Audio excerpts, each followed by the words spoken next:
What's up, everybody? Welcome to another quick guide series. Here is 60 minutes on how to use the newest product on the market called Pixelhue using the Pixelflow software. And before we dive into the GUI system, let me just show you how to download Pixelhue, which, by the way, is both PC and Mac friendly. So I'm on a Mac right now, and what I'm going to do is I'm going to go to the left-hand side here, which for my system, click on Safari.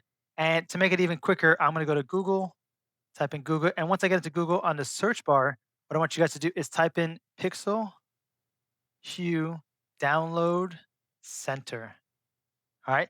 Once you get that, this should be the first thing that pops up on your screen, which is the download center. Go ahead and double click on that with your mouse.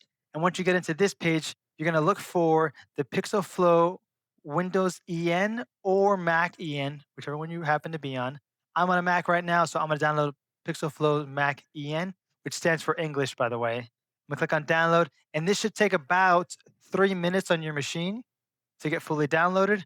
I'm gonna let you guys do that. I'm gonna jump ahead to the next part. So you might want to pause this right here, send us a follow if you'd like, or check out some of our other content while you wait those 3 minutes for this to download. All right, guys, welcome back. If you've downloaded that already and you haven't opened it, I'm gonna go ahead and show you what the icon looks like. So I'm gonna go to my computer here. I'm gonna go to Launchpad, click on Launchpad, and you're gonna see this guy right here. It's called Pixel Flow. It's a really good icon of a P. I'm gonna double click on that, open this up, and you're gonna get into the original standing page, right? Let's say the intro page.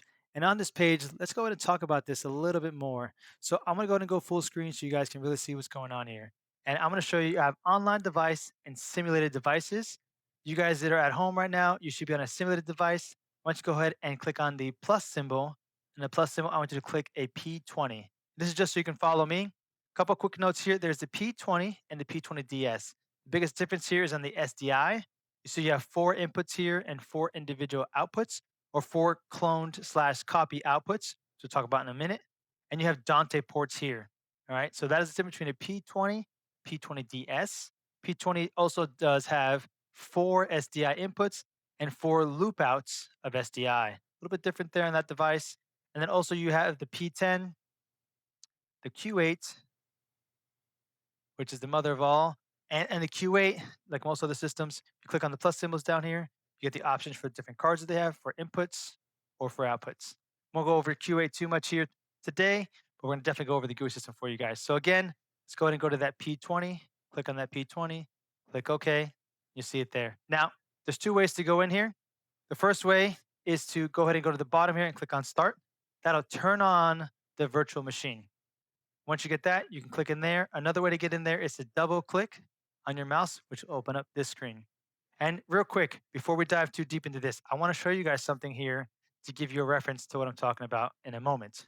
So in the system, you're always going to see the device list on the left-hand side, your configuration page at the top, your programming interface in the middle, and your properties slash areas on the right. Now, what's particular about the Pixel Hue, it's very different from most other products, is that whatever you click on, and I'll show you that in a moment, it's going to take you there. So there's no memorizing tabs or layers or where something is or pre-configuring something or going to this section or doing this section. It's pretty intuitive, and I'm going to show you what that's all about. So I'm going to go back to that screen there, and I want you guys to see here real quick is we are on the device tab. And I'm on my Mac here. My screen is not that big, but it will adjust to different screen sizes and give you different sizes. So what I want to show you real quick is some of those functions I talked about where right now we're seeing the device information. So if I click on P20 here, I have all this information, which we'll dive into in a second. But if I were to click on, let's say, an aux output, I would be taken to the output properties. If I click on control area, I get back to that device information. So again, very intuitive, and you'll see as I click around here, that side will always change to what I'm clicking on. Okay, so I'm just running through here real quick just to show you guys is that it's always going to go to where I'm clicking. Right, so that's a really cool fun fact about the device. Makes it very user powerful, makes it very user friendly as well, and quick to learn. So a couple key things let's talk about here. I'm going to click on the P20 icon. P20 icon brings me back here, and I'm going to device name. Right, so key point here that's very different is you have switcher mode and program only mode. And to show you that or to explain that to you, I'm going to go ahead and go to program here. You're going to see that I have all my auxes and one output at the moment. Okay. And right now I have a preview down here, program up here. Go back to device. I go over here and I switch this to program only mode, click on yes, give it a few seconds to rotate through. Once I go back to the programming page, I will now be only in program mode. So one thing to note about most of the boxes with the Pixelhue is that we are set to a static resource limitation at the moment. There's ways around this, and we'll talk about that as we go through this. But if you wanted to gain more outputs, more 4K outputs, you would need to run it in program only mode, which will allow you 4K outputs versus when you're doing the other way. All right, so let's go back to that real quick. You can see here I have a output that's doing 4K, another output that's doing 4K, and another, and another, right? So I have four 4K capable outputs out of the P20. But the downside is I lose that preview side. So again, I'm gonna go back to the P20, right? My device information page. And I'm gonna change this from program only mode to switcher mode so that I have the ability to do preview and program. And now again, my program now, biggest advantage is I have previews and programs. I still have my 12 layers. If I go back to devices now, you can see I have one 4K here and one 4K here. So now I've gone to two 4Ks. So big distinction on the P20 there. The rest of these outputs are just clones. So one is my primary, two, three, and four is a clone. One's primary, or sorry, five's primary, six, seven, and eight are my clones. So that's what that really means in that portion there. Again, let's keep going. So layers. So I have two main and 10 pips, or four mains and four pips. And again, I'll have to go back to the programming to explain that. But on the programming side, what I want you to see is if I take any one of these guys and I drag this into here, click on this button here, I should see that layer pop up here. Now, when I turn on, I want you to look at these numbers here. So I have 2 at 12, and then mains are 0. I'm going to go ahead and turn on a border. And now that border has 2.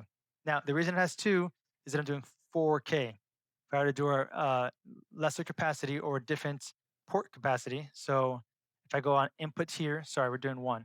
Let's go to input 1. I'm doing 4K or dual layer. Go ahead and hit apply on that. Hit OK here. So now I'm changing what we're used to calling the layer capacity, right? I'm changing on the input slot. So what am I bringing in is where I would change that. I'll go back to programs here. You can see now my main is 1 and I have 2 available. So I could do 2 of these at dual or 1 at 4K. But again, what if that's not enough? Go back to device, go over here and switch it up to 4 mains and 4 pips. I'm gonna hit OK here. And again, it'll take a second.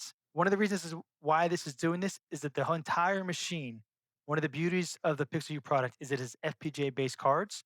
So you are literally programming the machine. This is you programming those cards in those individual FPGA chips to say, hey, I want you to do this in this order, in this sequence, and go out this route. It's a very, very cool process, makes these very, very low latency. So go back to program now, and you can see I have take 1, bring that back out here. So I have 1 instead of 2 because I'm not doing 4K anymore. And now I have 4 of these. So I could turn on, let's just do this real quick. I'm going to make this bigger. I'm going to bring one over here and I'll bring another one. Actually, you know what? I'm going to bring this here. It's one of my favorite tools. I'm going to resize this real quick, bring that there. And I'm going to look for my little tool here, click on this guy, and boom. Now I have an exact copy on the other side. I'm going to take input 2, and I'm going to replace that with this input, which you can see there got changed out. I'm going to put a border on this one and a border on this one. And because, again, I'm doing that dual, I now have 3 out of 4 available to me. So very, very interesting. I have a 4K, which is why I'm eating up 2, and I have one that is doing 1080, which is eating up 1. And I know you guys are seeing that resolution, right? But we are in the simulator, so it's not always 1-to-1 across the board. But this one essentially is doing 2K below, and this one essentially is doing a 4K. You can see up here that it did follow through. Resolution is still saying 3840. That's okay for the simulator. We know what we're doing here. We're eating up 1 layer, and this was eating up 2, and that's where we got 3 and 4. And then resources total 3 out of 8. So again, some things you can do to expand that here and there, which is really good to know. We'll go back to device real quick. We'll keep going down this menu here. So we're going to leave this at where it is. So we're not going to do a reboot. I'm going to go ahead and go down. Here's where you would set your network settings. On the front of the box, also in the upper right-hand corner, you would see that information as well. So don't worry about it not being accessible at the start. As if you look at the front of the P20s, the Q series, any of the boxes at the upper right-hand corner, you will see an IP address. type that in there. It'll get you guys working. Synchronization, real quick, something to note when you're doing synchronization, you can either do a gen lock, which provides you everything in sync off of external, like an Aja Gen 10. And it leaves, sorry, no frame delay. However, I can also do a input or frame sync, which would give me a one frame delay across the system, but it'll frame sync everything to, let's say, your program output of your switcher. Just a thought. Maybe not the ultimate solution. If you're doing a Blackmagic product, for example, Blackmagic also does frame syncing, so it's already one frame delayed. You'd be adding another frame of delay or another one frame delay in this system by doing it this way. So something to think about. But in emergencies where you need to have it, this could be a solution, or just do a Gen 10 with an Aja for Gen lock. Then down here, just remember we are in the P20 of the device information section. So if I turn on HTTP for inputs or outputs, this is for everything on the system. So every input, every output. And you also have the individual control for individual inputs and individual outputs as well. Then you have time zoning as well, device backup, which we won't get into, but there's classes you could take, and then factory reset, which keeps your user data, or reset all. This is pretty much the fundamentals, real quick, down and dirty for this part.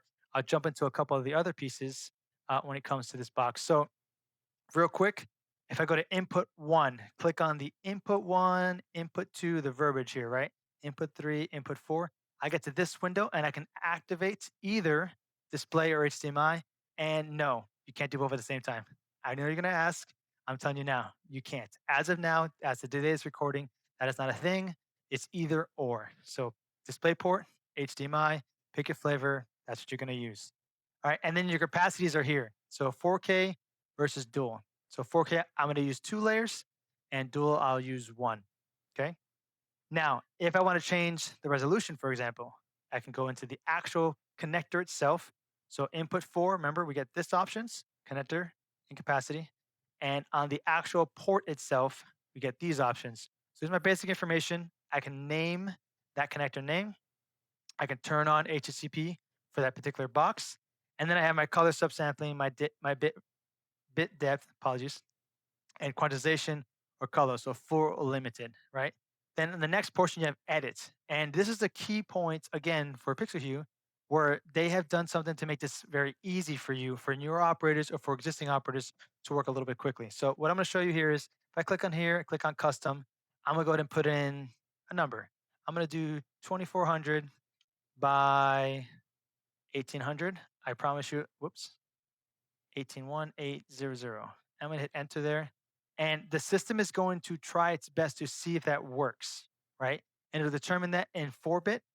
And if it can get there plus or minus 4, it'll then change the frame rate for you. So apparently I picked one that works. Sorry, let me hit apply. Yep, set successfully is there. So apparently this does work, which is great. If for some reason it didn't work and it gave me a lower refresh rate or lower hertz, and I need it to be this at this for my LED wall. Well, you can go ahead and get an EDA calculator, put the more advanced numbers down here, and try that again. Right? But it does try its best to very quickly for you get you that resolution and get it done for you in a quick and easy manner. So it's not a lot of guesswork. But again, if you need that more control, that more fine tuning of the back porch, you can go ahead and do it with the advanced side here. Close it up. And then you can take and edit, import or export it. There is no copy paste right now, but this would be your second best bets. And then down here is going to be your favorites, my personal favorites, option of all time in AV. So down here, this is compatibility mode. And this little guy is for Macs. So you go ahead, if you're running Malumin or MIDI or anything like that, and you turn that on, this just works. Okay. What I mean by that is whatever EDIT you're doing, whatever Mac machine you have, there's no more back and forth trying to get it to work and worrying about dongles and worrying about this. Turn it on, and your Mac acts just like a PC. It just plugs in and works. The EDITs works, the resolutions works. It just magic. I promise you, you're gonna love it. So far, I love it. Everybody else I talked about loves it. You're gonna love it. So go ahead and turn that on. It's again input. Click on the input connector. Click on the EDIT side, and it's right there. I promise you, you won't regret it. I'm gonna show you this, guys, one time. This is the effects tab. You have your overall contrast, and then contrast for red, green, and blue. Overall brightness, brightness for red, green, and blue, and then my hue and saturation. This is the same almost everywhere until we get into programming, and I'll show you the slight differences and why you'd want to use those if you want to. But this is the same where you are, so you have this control and flexibility per input again and per output. I want to show you that as well. So one thing to note, I'm going to go to input 9 here, which again, these are 12G SDI ports. So they can do 4K and they can do dual. If you click on the port here itself, I can also go into basics and inputs.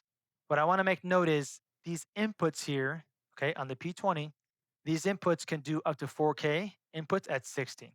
Okay. If you get the P20DS, if you're going to do an output that is for an EDID or a custom resolution, your outputs are tied to your physical outputs here.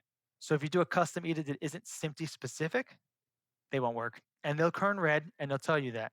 So if you see that and you're not sure why, the EDID you're doing is not able to be sent down an SDI line. So just food for thought. All right. And then you have the connector name here. And again, the effects, which are the same all over the system. Another thing about is the optos, which again, this is not really enough time to do it in a quick guide for you. Optos are tied to your outputs, but similar principles. If I click on outputs, I can change that from 4K to dual layers. And before I do that, what I want you to see is I'm going to leave this one here at 4K. So 1 is my primary output, and 2, 3, and 4 are my clones or my copies of that 4K. And just think about it in these terms. It's really partnered with Novastar as far as the operating thought flow. So I always are going to have a primary out and a backup or a clone or a looped out essentially. And these are in sync. So it is a primary and a backup that are at the same time. Remember, FPGA card. So it's very, very powerful. So on here, we're going to do the output side. And I'm going to go to the next section, which is at 4K. So 5 is the primary, 6, 7, and 8 is the secondary. On this one, though, again, I'm clicking up here. I'm going to change this to DL, dual layer. Going to switch over. And now you can see 5 is a dual layer, and 7 is a dual layer.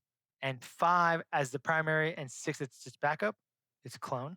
7 is the primary, and 8's the clone or the backup or its repeater. Whichever terminology you like to use it. It's always going to be in these pairs. Okay. So now I have 2 outputs at dual and 1 4K, or we can go back and change this to 2 4Ks, or we can change the system to 4 duals. Again, much more information about that and how that ties in with Optis. That's for another time. Down here, you have your multiviewer. You do have one multiviewer. You can change the resolution up to a 2K. I don't have time to review all that, but I'll show you where you can do that. And then you have your HTTP, which you can change from 1.4 to 1.2, I believe. Maybe not in this section. And then on the aux are always live. They're always there. They're always 1080 pretty much. But you have those abilities there. You have the ability to do effects. And you can see that it's grayed out here. And the reason I'm showing you this here in this order is that if you're in devices and you're seeing it grayed out and you're like, hey, I can't edit my EDID, what's going on?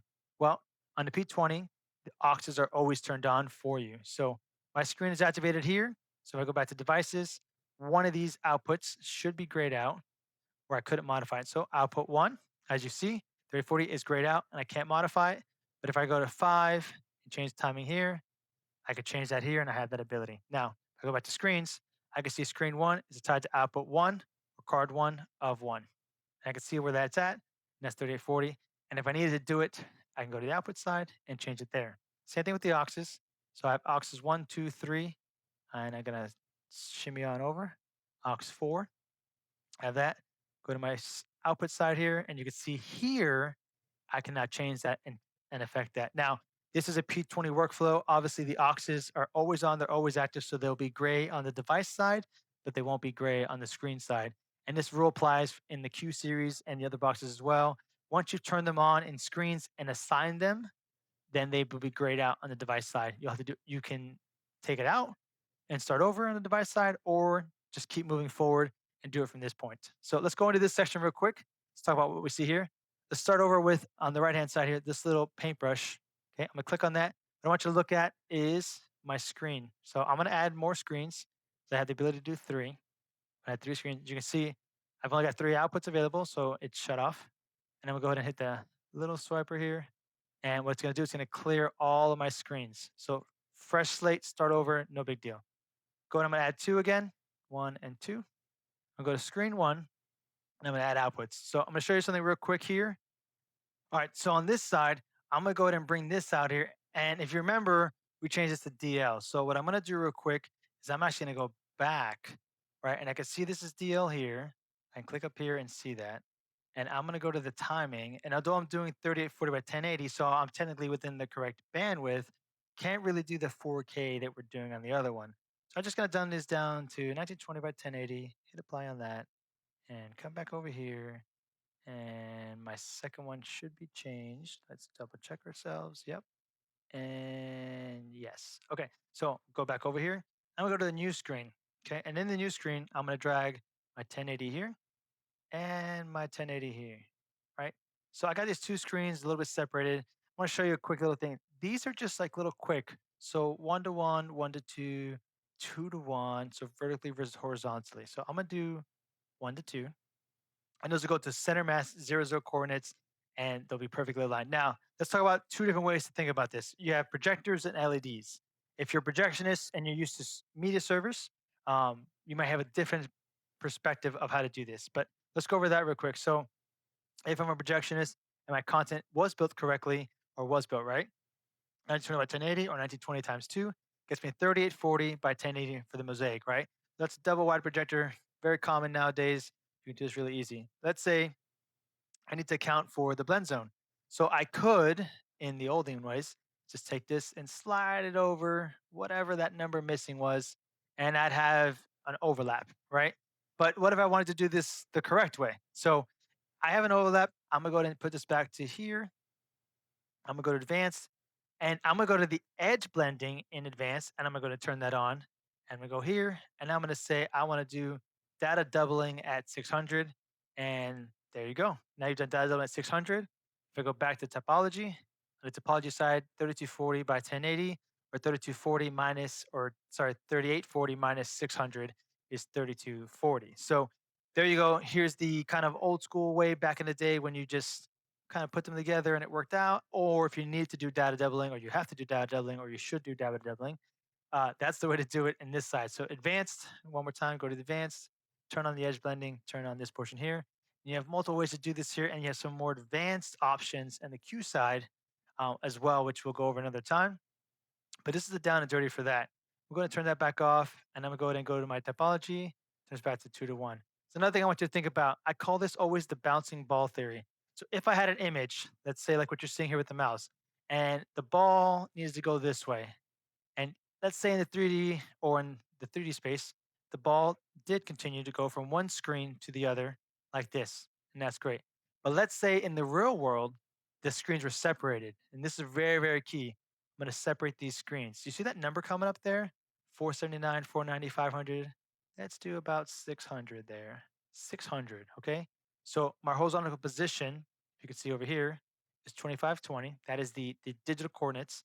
And that 600 gap here, that's in pixels, which I could take that information and I could turn that to feet and figure out what the distance are in the real world between my screens. So that when the ball goes from here and it goes all the way to the edge here, if I don't do this dead space properly, it'll just jump over here, right? It'll jump here and start this way. And it won't look too right, right? So what I want to do is I could figure out that distance and I could do this so that the ball disappears and then reappears in what theoretically is the right timing, right? And you can be off a little bit here and there if it disappears, but definitely when you have it go from here and it jumps over here to start back up, people can tell. So that's a really cool functionality too that they have there for projectionists and for LED operators to really get those numbers down. And again, this little gap here is based off of pixels. So you just have to go to Google or 12 inches divided by X to get that information. I'm going to put those up here, 2 to 2. And you can see I've got two outputs. So screen one, screen two. Go back on screen one. We can call this PJ. And we'll call this guy, sorry, we'll call this LED. I'll just say it's a simple LED wall. LED wall. And we're going to say this is screen two. And screen two is a projector, projector wide, right? Call it that. Leave it that. And then again, this is a user preference, right? Let's say you're doing an LED wall and 3040 by 2160 works, but for some reason the EDIT isn't working. But I know the EDIT. I can go into here Basics, right? Scroll all the way down. And downside, I do have an area of interest. So I'm going to click on this, activate that area of interest, and I'm going to put in whatever that number is. So let's just say we were doing, what did we say earlier? 2400 by 1800. Let's say that's what we needed. Hit apply. And now it's created that 2400 by 1800, but it's going to send that a true 3840 by 2160. So that way the system all talks together, and then we resize this or crop this to what we need. And it's super important for the next part we're going to get to in just a second. But again, I've labeled that before I get too far here. I know I'm jumping around, but I'll go back to projector wide. We'll go ahead and scroll all the way up here. So we got our names here. We got our positioning. So I can see what coordinates I'm on, right? So this should be right at the edge or 1920. Then you have test patterns. I can't really show you test pattern simulator, but here are your test patterns. Again, very LED kind of specific. What I will say is if you turn one of these test patterns on and you have these down here, I highly recommend this one is a grid for LED walls. I definitely recommend you guys getting your hands on one and playing it for just a few minutes. It is always moving. So what I recommend for a lot of guys is just turn that off unless you're doing LED. Go ahead and turn it off for your projectionist, or leave that there. And then really just play with this when you get a box in front of you. It's really, really key to that. And then the last thing here is area of interest, right? So we talked about this for a little bit. If it doesn't understand that, we have another video called AOI versus EDID. You guys should go check out on our YouTube page. Now, the other thing we're looking for is the effects. Again, still all the same. I'll tell you the difference when we get there. It is coming up. It's in programming. It's got one key function I want you to know about, but there's an effects portion here. And output side, again, we kind of talked about this a couple different ways. You have, again, individual settings here for yourself that you could change per input, per output, per destination. Very clients who might be very color specific, you can fine tune that a little bit more and match up your content wise there. And then you have an advanced section here, which is virtual pixels. Think about this as you moving pixels within the canvas you have. So similar to area of interest, but a little bit different since it does it on the actual processor side versus doing it on the information that you're sending out through the digital side. Again, we talk about this more in class, but this is a cool function that Virtual Pixels does based on a lot of a Novastar requests outside of the US primarily, but still a cool little function. Go back to basics here. Yeah, so we kind of go over all this portion here, kind of got down over this things down here. I've already explained that the auxes are on all the time. This is a really good feature to just start over and keep going. I think we've got screens pretty much well done. If I missed something, put it down in the comments. And then now, a straight portion, the programming. And again, I'm just going to show you that one more time. This is the kind of like the GUI overview that I talk about, right? Device list, configuration page, programming interface, properties area. This is all pretty much the same from device screen to programming. And from left to right, it stays pretty much the same. What does end up happening though is, you know, as I advance through this program, everything just flows. Everything moves with me. Everything makes it very easy. And again, I can drag this guy into here. Whoops, sorry. Grab this guy, click on that, and there's that layer. I can go over here.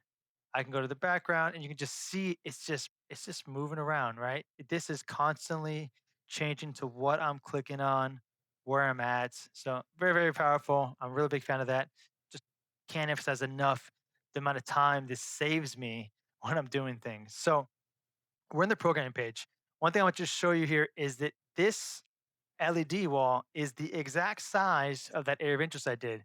So very, very cool that it does that for me. And when I drag content into there, which you can see here, I have the little, you know what? I got to turn off some things. So real quick, I'm gonna turn off this guy, turn off this guy, turn off this guy. And I've got my two main screens. Okay, I'm going to unlock my programming page. So what happens is if I lock it, I just can't drop it in there. So I'm gonna go into here, put that there, and I'm going to fill the entire screen, and it's going to fit that exact proportions. And you can see to verify this right down here, 2400 by 1800, exactly what we did. It's there, it's ready to go. Okay.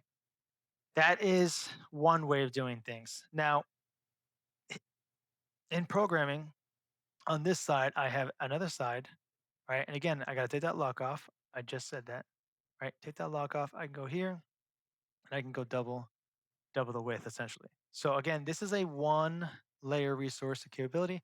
I'm going over two outs here essentially, but on the P20 we're using one card. So this, if I were to take this, let me double check myself here. Yep. So this is a one, this is a two. And I've got essentially I've got two different inputs on there. So I've taken up three total. All right. And I'm gonna do this real quick. I'm gonna bring it down here. Yep. And I showed you guys this again. So I'm gonna go here and put this on here. So one of my favorite functions down at the very bottom. Click on this. Click on mirror, and it'll mirror that. And then I can just drag another one in there. It's creating another layer for me. So another cool thing I want to show you real quick while you're here. This is kind of always on. Layer one, layer two, and we're gonna go ahead and grab another layer. Go ahead and grab this guy, put him over here, and I'm gonna shrink him down real quick just to show you guys. So I've got three layers all stacked on top of each other. Something I really like here. Let's just say for whatever reason, something changed around on inputs or client's request. Right down here, there's these three little sections: send it back, bring to front, send it back. So this is send back one. This is send all the way back. So I'm gonna click on send back, and it sends that behind both layers one and three. Okay. And then I can, again, I click on that and I can bring it forward, bring to front, all the way to the front. And now it's in front of layer three and one. So very powerful, very quick and easy to use. And if I just want to put it back where it was, I want to go back one and go back one. So now I'm behind layer three, but still in front of layer one. So another just cool function. Going to bring that a little bit bigger for you guys. Another cool function to do. So it's bring to front, right? I'm in front of everything, all the way to back. I'm behind everything. And then, sorry, one more time, bring it all the way to front and bring it back by one. There you go. So real quick, just so you can see that, super powerful, super functional. That's something I like a lot. If you are in rehearsals, another cool function to have here. If you're in rehearsals and you're kind of gunning and running with it with the client, just really quickly trying to knock it out. Here's a cool option too for you to on the fly save from your preview side. So right here's my configuration. I'm gonna go ahead and delete this to show you. Actually, not even. I'm gonna drag something random here and drag something random over here. So now I have two things that are not close, not even remotely close to program. I'm gonna go ahead and match program. And anything in program is now in my preview. And what this is really powerful is if you're on the controller allows you to do a save with literally save to and the button on it. And I'll show you this in just a moment. If you go to event controller, right? So we're gonna go to event controller. In the event controller, it just pops up a different box. And this box is movable. So you take this to a secondary screen. What you do is you go to save to, click on one. And now I've created a brand new preset from my program side. So sorry, my preview side. I've done that. Super easy, quick and do. I can delete that just as easily with a few button clicks. And this interface can be put onto a touch screen, which we have a short on that on our page. If you guys want to see that as well, it's one of my favorite things to stumble on with this product. It's been super fun to use. But yeah, so that's what that's there for. It's really quick and easy. Great to use. Swap means preview to program. So again, I'm going to go ahead and delete this. And then what I'm going to do is I'm going to go ahead and delete over here. Actually, I'm going to move this size around and I'm going to take this and bring it down just a little bit. And I'm going to hit take. And when you hit take, we're going to swap what's in program to preview. Now, what's different though is if I go to copy. So if I go to copy, hit take, I'm going to copy what's in preview to program. So essentially it's always moving forward. So I would need to preset or preload my presets into my preview and then hit take, and that'll take from preview to program without swapping it. So it's moving forward mentality versus preview program mentality. Just another little fun fact to know. And then what's really cool here, if you are doing a ceremony and you didn't get the controller, you didn't get the U5 or the U5 Pro, I'm a big fan of the T-bar here. T-bar is just a little digital T-bar, but very cool to use, touch use in progress. Just a big fan of that. A couple of things to go over real quick. Let's go and click on this layer here. Click on over here. So in here, all right, we talked about this is the one place where things change. And we're going to get to that in a second with the effects. But real quick, I have the layer name, which assigns to the controllers. So you can assign that. And then I have the number or layer number, which coordinates to this here. So you could change that if you wanted to. I have the flip, that's for my mirroring. So I can flip things vertically, zip, flip, vertically or flip horizontally and vertically. And then custom aspect ratios can be done here, or you can lock those in. Also do a lock here to lock this in so that as I move it around, it doesn't change. And then I can change the X and Y position here. And then you have your typical border positioning here, mask position here, shadow position here, and finally keyframing. Keyframing can be done in the simulator. It doesn't look very clear sometimes. But again, if you tune to one of our classes, you can definitely see that we go through all these little steps. We kind of do little drills for each one of these so you guys get experience with it, get some hands on with it, and can really utilize it and understand how to use it. And we give you some examples and tips and tricks. Then you go to the advanced side. Now, something to note with the advanced, very, very quickly here, is you have advanced for cut and fill, and then you have your DSK. You cannot do the cut and fill on and the DSK at the same time. So just keep that in mind when you're doing future things. It's kind of like one of those, limitations of the box a little bit. But yeah, you can't do both at the same exact time. So it's one or the other. So keep that in mind on how you're doing your content. If you're going to do any kind of cut and fills or do any kind of chroma keys or luma keys, there are obviously always ways around these limitations. But this is something just the P20 specifically is static at. So not that it's impossible, just something to think about. The Q series is different. The can't talk about it yet. The P20 is this, right? The Q series is a little bit different and how it does that. But let's go to back to advanced. And in the advanced side, I'm gonna click on advanced. You have the layer source cropping. So think about area of interest from the inputs. From the output side. You could also do it here on the layer itself. So again, I could change that, crop a little bit here, do a little bit here, and crop it out. Can't really see it really well. But if I had image there, you could see that. Go ahead and reset all that, and I can turn that back off. So just remember, this would be only for layer one, right? This wouldn't be for the system. It would only be for layer one. If you did on the output side, like we did on the screens, it'd be there permanently, like it is here, where you see it in this exact resolution. So cut and fill here. Go to select a source. You got to collect your input source, and then you have to add an image actually for the other side. So just keep that in mind when you're doing cut and fills. It is not as easy, but the Q series, much different workflow. You get, I want to say, 8 templates of the cut and fill to use. You just got to pick a source for the background, and then the fill needs to be X. For this, your fill ends up being a layer, and it can be X, but you got to pick your input, all right?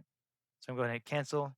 I'm going to bring that down. And then, sorry, when this is on, you have the ability to do invert colors. So if you're doing black or white and you need to do white and black, or vice versa, you're doing white and black and you need to do black and white. You can invert colors here, very adjustable. And then if you need just a little bit more control, you also have control down here for the layers as well. And I'm going to turn that off. What I'm going to do though is I'm going to leave on the cut and fill, go to DSK. I'm going to try to turn this on. As soon as I turn this on, you can see I get a warning. It's not possible. So again, go back to advanced, go ahead and turn that off, go to DSK, go ahead and turn that on. Whoops.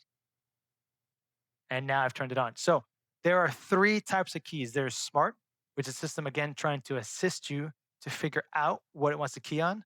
So you click on pick, and let's go to this specific shade of green and hit apply. And it would do its best to key that out. We're in a simulator though, so you're seeing it this way. If you're on a real box and doing stuff, you would see that very, very quick and easy. You also have more in depth. Okay, so I have a Luma keyer, so I could Luma things out. Or if I want to do color, I could do a chroma keyer. And again, if you need more fine tuning, if the smart wasn't smart enough or didn't get it good enough, you can come down here and you can really fine tune what you're doing in the system. So very, very powerful to use, really, really useful. And then lastly, that last thing I was talking about, right? The one difference. So I know right now, color, brightness, hue, saturation, opacity has been added now. And then you have monochrome and invert colors.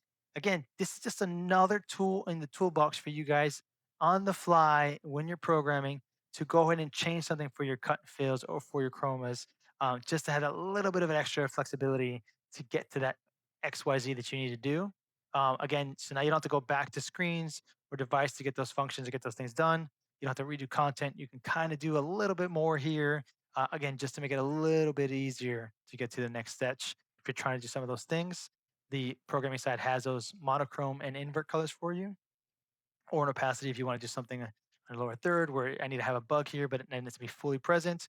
You can do it all here within the layer itself. So very powerful, very useful. And again, always that moving forward mentality. All right. Then the last thing we'll talk about here is we've gone over inputs a little bit. You can do a capture from here. You can do capture from here. So there's two different places you can do it. It'll save it to your gallery, which is here. And an important thing to know about galleries, you have images and you have logos. And I'm going to show you this real quickly because logos are very, very specific to being considered or used for a bug. So I'm going to go to logo. I'm going to hit the plus symbol here. And it's going to go to my desktop and I'm going to grab in this Pixelhue IG icon and I'm going to hit OK. And you can see real quick, you scroll down here real quick. You can see that size there, right? So resolution is kind of low, dimensions are a little bit low, but I'm gonna hit OK. And it is literally looking for a bug, right? So a piece of the image, not the whole image, just a bug. And that's all it's really meant to do. And you can move this here to size this up, and then I can move across my XYZ coordinates to try to find within that image the bug that I'm trying to get, right? So I'll make you coming down a little bit, getting closer. I need that. I just want that P, right? So let's say it was pixel with an H. Hit OK there. And now I've just created this tiny little bug here. And I don't think this, yeah. So got this tiny little bug here. You can see I can't scale it, can't size it. It's really meant to be this like tiny little guy that you can use as an overlay on your outputs. On the image side, though, again, we'll take that same image, go to Add, Pixel Cute, and we'll be able to get this whole image brought in, no problems. Right? Whoops, sorry. I am on a simulator. So, but you can see that I can get you a different one. Let's see this Pixel GUI that I created. This one should be 1920. So close. Hit OK, a little bit bigger. And you can see the images is there in 10 more percent. So we're gonna let that load up. But again, logos are a little bit different than images are. So just be cautious of that. The reason it is that they are, essentially giving you the option for a lower bug. So you can take a bigger image and just grab what you need out of that and put that in there. Okay, a couple other things which are really, really important on the programming screen when that loads up. Actually, simulator might be pushing the limits of this. So a couple more things while we're coming in here real quick. Okay, so in the next section here, I want to guys show you guys the difference between presets and layer presets. And in here, let's just start with presets, start on layer presets, and kind of show you some of these parameters. So I can save all these parameters, right? I'm gonna go, sorry, click on a layer, and anything that's blue is savable. Anything that is not, right? So if it's white, these parameters will not save. So I'm gonna go ahead and let's say we want to just do input source, and I don't care about cut and fill. We don't want to do the flip borders, no masks. Let's do sizing, source cropping, effect, position, and shadow. Let's say I want to do all that, and I'm going to shrink this guy down. Take him and shrink him down. Right, so in here, we're going to go to save here, right? And just show you that, I'm going to go here, so move it around. I'm going to double click, and now it's gone there. I'm going to bring in another guy. I've loaded too many things. Click that guy. All right, so we're going to bring another one here. We'll do this guy. I've got one. All right, and then on this guy, I'm going to double click, and it's been pushed over there. I can show you I have two. So you can see I have two here. Right, these are 4K layers. I'm going to delete these, delete this guy, and we're going to click on this one. We're going to clear this out. Yes, and clear this guy's out. So we get all of our resources back. Now I got resources. All right, so that's how layer presets works.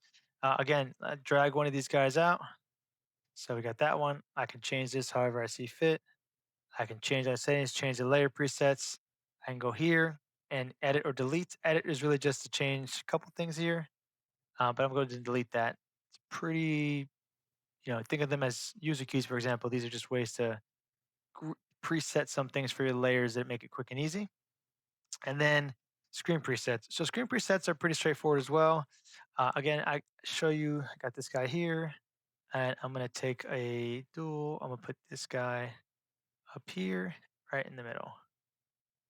All right, I don't have many options here, but I'm gonna go save from program down here. I'm gonna save it on one, and I'll get a little icon for that. And I can do like a thumbnail or like a list view. All right, I can see what's where. And again, if I go here, clear this out with my little brush, go here, clear this out. You can see I have all this, and I double load this, goes into preview, and I have my options there. Now, you can see the aux is here, the eyes are closed. So I'm gonna go ahead and just turn on one. I'm gonna show you guys something here real quick. So when the eye is like this, right? So I've activated the one, and the eye is fully open and the thing is fully blue. This will save to your presets. I don't always get this right.